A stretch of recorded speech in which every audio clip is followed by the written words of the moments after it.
Waliasi tena Waisraeli mbele zake Bwana Mungu kamtia Egloni nguvu. Yule mfalme wa Moabu kawashambulia,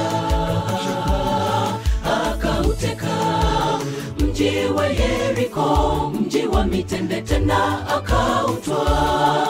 Waisraeli wakawa watumwa wao. Waliasi tena Waisraeli mbele zake Bwana Mungu kamtia Egloni nguvu. Yule mfalme wa Moabu kawashambulia, akauteka mji wa Yeriko, mji wa mitende tena akautwaa. Waisraeli wakawa watumwa wao.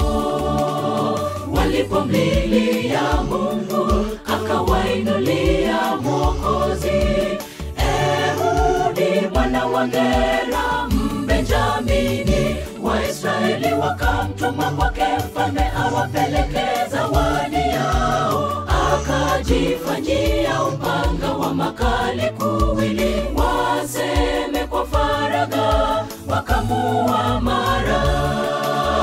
Walipomlilia Mungu akawainulia Mwokozi, Ehudi mwana wa Gera Mbenjamini. Waisraeli wakamtuma kwake mfalme awapeleke zawadi yao.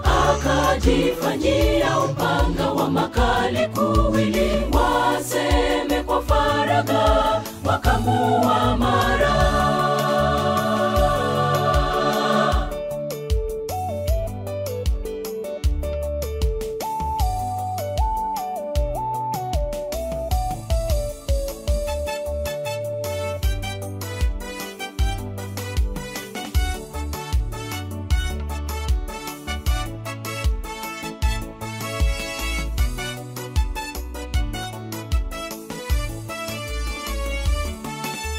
Nao wakawa huru mateka wale wa Moabu. Waisraeli Mungu aweza yote.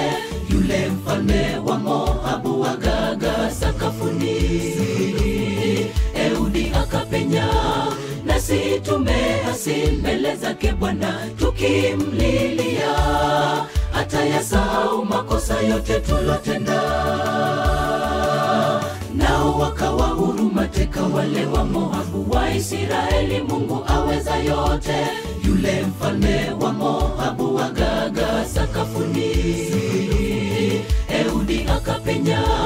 Nasi tumeasi mbele zake Bwana tukimlilia, atayasahau makosa yote tulotenda.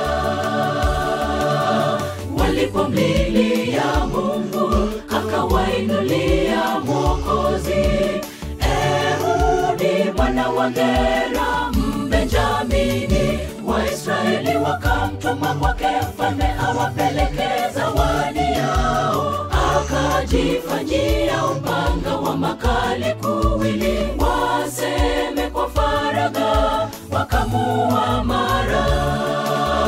Walipomlilia Mungu akawainulia Mwokozi, Ehudi mwana wa Gera Mbenjamini. Waisraeli wakamtuma kwake mfalme awapeleke zawadi yao. Akajifanyia upanga wa makali kuwili, waseme kwa faraga, wakamuua mara. Walipomlilia Mungu akawainulia Mwokozi, Ehudi mwana wa Gera Mbenjamini. Waisraeli wakamtuma kwake mfalme awapeleke zawadi yao. Akajifanyia upanga wa makali kuwili, waseme kwa faraga, wakamuua mara. Walipomlilia Mungu akawainulia Mwokozi, Ehudi mwana wa Gera Mbenjamini. Waisraeli wakamtuma kwake mfalme awapeleke zawadi yao. Akajifanyia upanga wa makali kuwili, waseme kwa faraga, wakamuua